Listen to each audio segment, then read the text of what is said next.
7 days of sin, 7 days of sin, 7.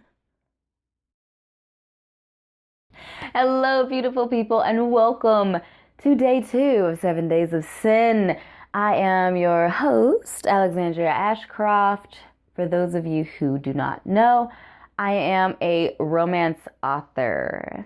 So this little series is a count up or a countdown, however you want to look at it, to Valentine's Day, which was February 14th. Today is day 2, and we're going to be talking about characters.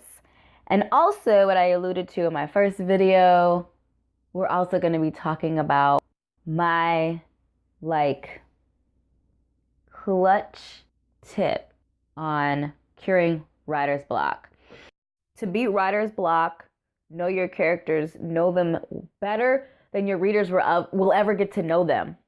Like a lot of that, like that 4-hour brainstorming session, my readers will never, well, maybe never. I don't know. Do you want to hear it? 4 hours is a lot. I don't know. I might break out bits and pieces of it to kind of share.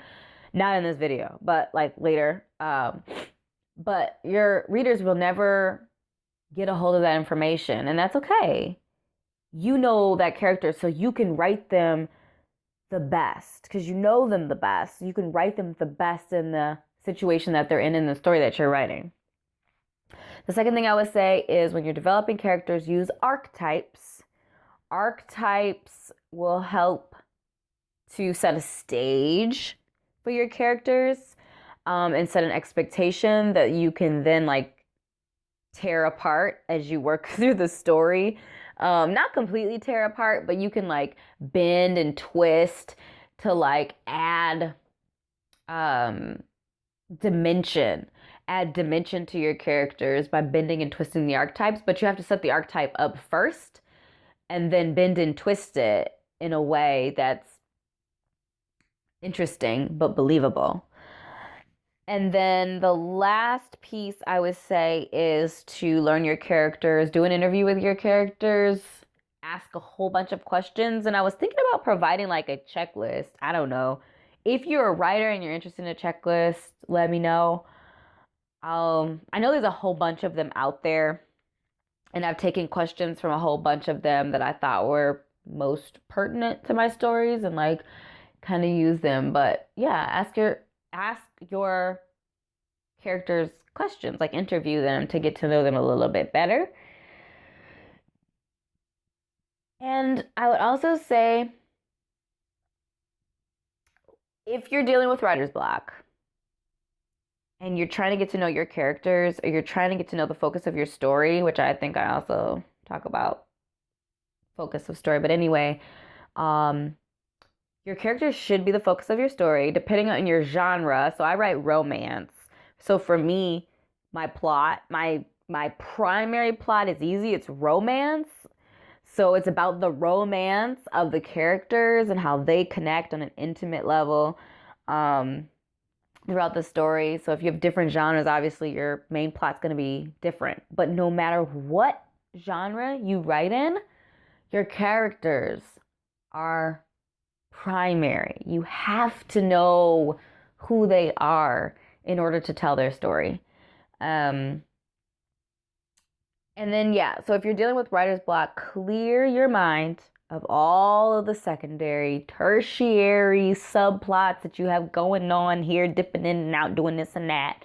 Clear your mind of all that stuff. Think solely about your characters, like I said, asking all those probing questions. And then with all that information and knowledge that you have about your characters, you can then see how they will mesh. This whole series is based off of my novel, Sinnful. The main characters are I can't speak right now, Lacey and Devlin. So Devlin, again, I'm talking about characters.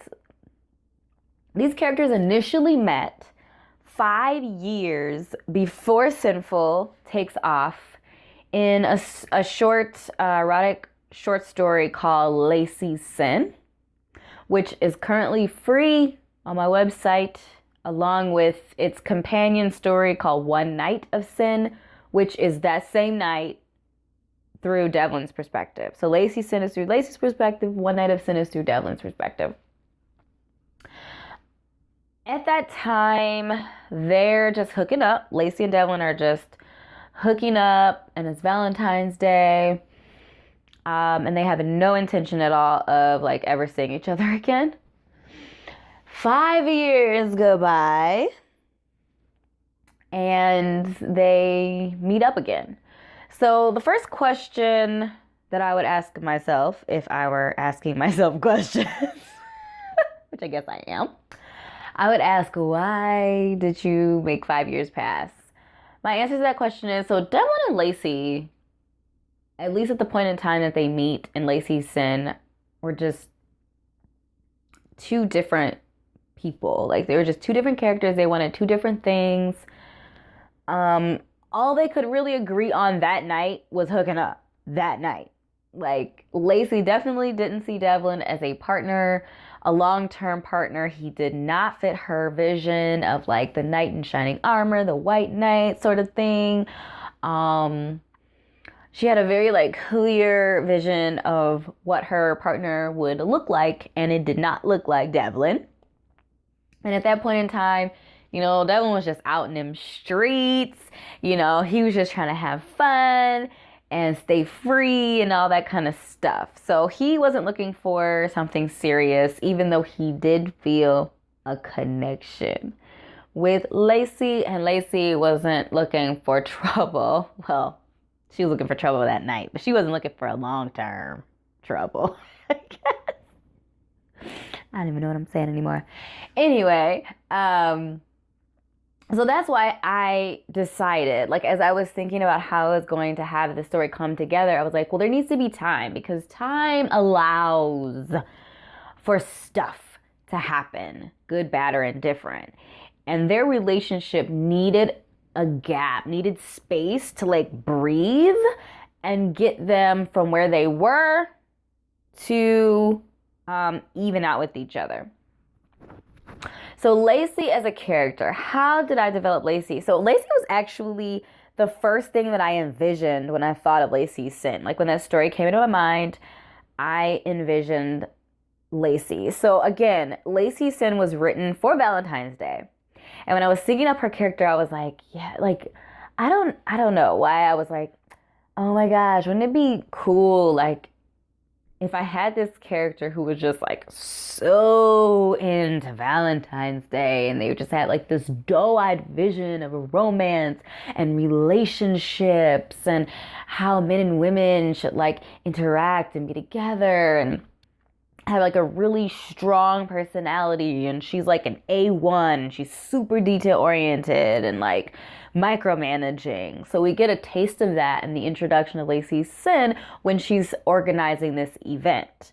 And then like the initial idea was like, well, wouldn't it be even more awesome if she found herself really attracted to somebody who was totally not at all like her, who was cynical and rude and all this kind of stuff, because I don't know, I got problems. But anyway, that's kind of how Devlin came up, and I was just like, what would be, or who would be the opposite of like this white knight, sort of chivalrous, super like polite and respectful man that you see yourself bringing home to mama sort of thing?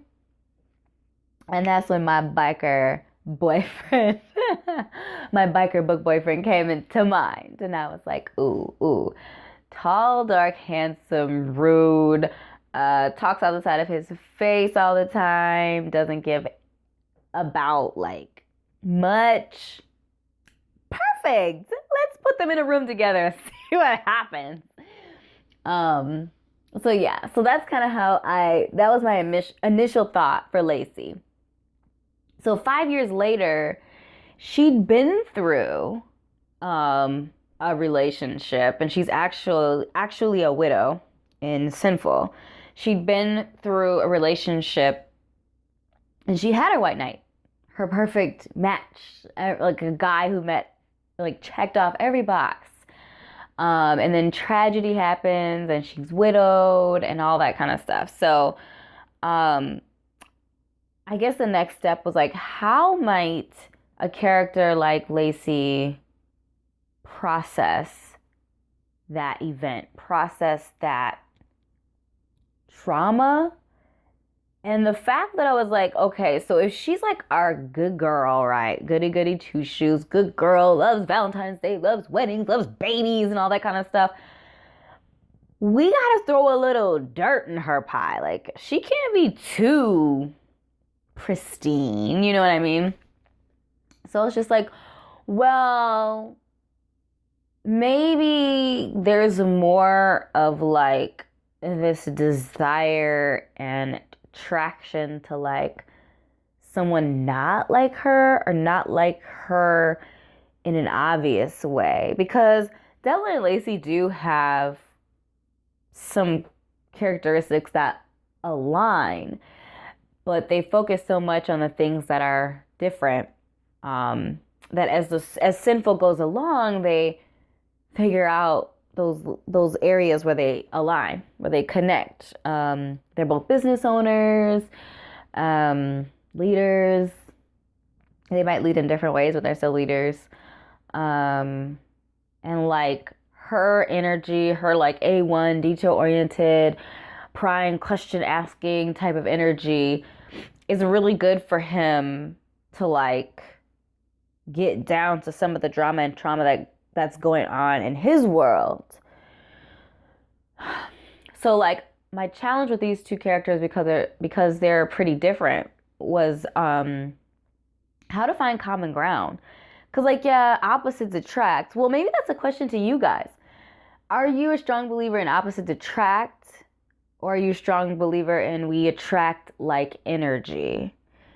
Because I don't think it's necessarily like either or, but I'm just curious to know what you think or your thoughts on that. So Devlin, I don't know. He just has a special place. Maybe that's because I put a lot of time and thought into his history. So this is something that I do to get to know my characters, especially if their story doesn't come to me right away, or like their past or history or their personalities and stuff come to me right away. Then I like to do what I call character outlines, where you ask a series of questions to yourself about your character. So that's one of my tricks to you writers out there. Get to know your characters, because that is the ultimate writer's block, like just plowing through writer's block, is knowing your characters like you know the back of your hand. Obviously knowing them really well. So I sit down often and I ask myself a series of questions about my character to get to know them better. Often I'll start with things like, where were they raised? Who raised them? Was it a single parent home? Was it a dual parent home? Like what was their home life like? Do they have siblings? What sorts of things did they get into when they were younger? Like, I just ask myself all of these different questions about my characters to develop a history for them.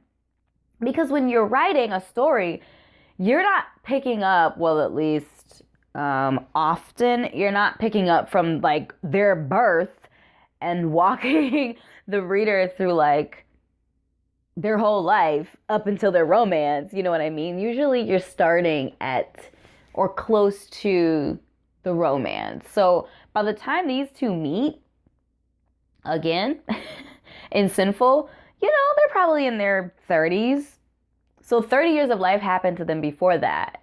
So the whole point of like that exercise and looking into their past is that everyone has a past, and your past shapes your bias. It shapes your perspective on life. It shapes how you would deal with and interpret certain situations. It's the reason why you would react a certain way to a certain thing. So for Lacey, I would say she was raised in like a 2-family home with a mom and a dad, and they were, middle to middle upper class, well off people. She was raised, they probably would be like spiritual or religious people who raised her in like a very kind of strict, monitored sort of upbringing, education, good grades, all of that stuff is really important.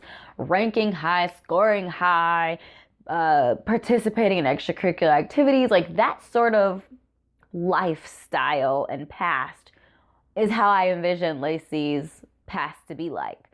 Devlin, I would envision, I spent a lot of time on Devlin's past because his family history is going to tie into the other stories in my motorcycle club. So like, yeah, I wanted to have a really good idea of who Lacey was, but like Devlin was super important simply because his history and his family's history is going to push and be a part of future stories in the Devil's Sinn MC series. And I really am intrigued by that whole exercise that I did. So this happened probably around September, October of 2018. I was sitting down because I already set a date. I said I was going to publish on Christmas Day of 2018. And I'm sitting there in September or October like, this deadline is coming up quickly. And honestly, like, I don't completely like what I have written. It's something's missing. It's off. Like, I kept like just struggling with the storyline and the direction that the story was going. So I laid on my bed one day. My daughter was at her daddy's house, and I laid on my bed. I was by myself, and I recorded myself just brainstorming and thinking of ideas. And I laid there for 4 hours. I lay there for 4 hours and was just talking through some things, talking through his past, talking through his parents' past. So he, as you know, he's the president of a motorcycle club, MC. He, his father before him was president, father before him was president. So the presidents are voted in, but it's almost kind of like inherited in a way. Like, it's not really inherited because they do vote the new president in, but it's kind of inherited in a way. Like, a Sinn has sat on the throne since the beginning of their MC. So he had a lot of pressure to like take on that role, even though before his father died, he wasn't planning to really do that. Like, that wasn't really on his radar. He was, not really, like, he knew that it was going to be his responsibility, but he was kind of fighting it in denial. And like, for all intents and purposes, his dad was fairly young and he wasn't really like expecting to take the throne. So when his dad passes away, he has all this like weight on his shoulders that's kind of inherited, and it's not like something that he really pushed to want. It's almost like something it's like an obligation. And he loves his brotherhood. He loves the other bikers that are in his club and all that kind of stuff. But it was just like that expectation that kind of he struggles with through the book, and the challenges that arise with that. Sometimes he doubts like his ability to lead. So his upbringing, his mom and dad grew up together, and so they grew up knowing each other, but the mom did not like the MC lifestyle. So she lost her dad and her brother and her best friend which is Devlin's aunt, lost them to the chaos of the MC and the, shootouts and all that kind of stuff that goes on there. So she was like anti. And then something happens, which I'm thinking about actually doing a story about his mom, whose name is Amelia, and his dad's name is Lucius, like doing a story about them because I think they're really interesting. Like their whole dynamic is really just kind of interesting. But something happens, and anyway, life goes on, and she ends up with Lucius, obviously, later on in life. But there's a whole bunch of other stuff that happens in between there. And that's kind of like what I was brainstorming. I was just kind of letting my mind wander instead of focusing so much on Sinnful and just Sinnful. I was kind of letting my mind wander. And what that helped me do was open up a depth to him. Like a lot of there are themes, especially like on his side of things, that are like cyclical. Like the fact that he has a half brother, his dad was out on the road sowing his wild oats or whatever you want to call it. So Devlin has a half brother. His father, Lucius, has a half brother too, because his dad was out, so there's a lot of like kind of cyclical, reoccurring sort of things in history. And like these types of things actually happen in real life. And that is probably my big key to creating characters that are real, is usually using things in real life to help influence your characters. And then like my biggest, well, I don't know if it's my biggest, I keep saying things are my biggest, but like another tip that I use, and I guess this is my third tip, would be to start with archetypes. Because at the end of the day, you want your readers to be able to connect with your characters. I want you, as my readers, to be able to connect with my characters. And we understand archetypes. So I say start with an archetype, so that someone, like, especially if they're reading your description, they can kind of see where your characters are coming from, and they know what your characters are about and where they're coming from. And then throw a wrench in that, okay? Throw a wrench in her, all right? So yes, he's a bad boy, he's a biker, and he's got all these, alpha qualities. But then you throw a wrench in there and you add his insecurities about being the leader of his organization. You throw a wrench in there about like he knows like what a doily is and like OxyClean and like different things like that you wouldn't expect like this biker person to know. There's an apron like in the clubhouse and stuff like that, because they bake, and like there are those stereotypical like feminine qualities or whatever, or like moments where he opens up to her and you see like his soft underbelly, you see his uncertainty, his questioning, and that to me creates a bigger impact, especially when you set it up with archetypes, because you're like, okay, he's your bad boy, he's all this and that. Oh, but yeah, he's also like a real guy, and he's sensitive, and like she offends him, and he gets offended by some of the things that she says and does, and like confronts her about it, and she realizes that yeah, he's rough and tough and rude and all that kind of stuff, but like he still has a heart, and he still cares, especially about her and about what she thinks about him and how she perceives him. And that's kind of like where all the tension and clashing of like their personalities and what she wants and what, and her expectations of a partner and all this kind of stuff kind of hit heads and blows up to the climax, which we're going to talk about later in this 7 days. We're going to talk about how I build up all the tension to then come to like the big aha moment for both characters, and how then they finally like blend. Because I feel like there was just tension. There's just tension because they don't get each other. There's always going to be tension when you don't understand. So when they start like stop thinking about themselves and being selfish and start opening up to the other person and looking at things from their perspective, that's when we start to come together on the whole thing. So I thought that whole thing was just really cool. So like sitting down and like brainstorming all of this information about these characters really helped me push through that last like 20% of the story that just wasn't working for me.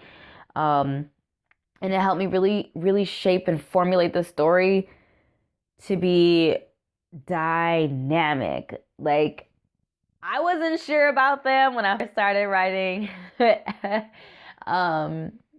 all. Like, I wasn't at all sure about their relationship. I was like, I don't know how this is gonna work out. These characters are so different, but I'm really happy with the way Sinnful came together. I think it's very real, very deep.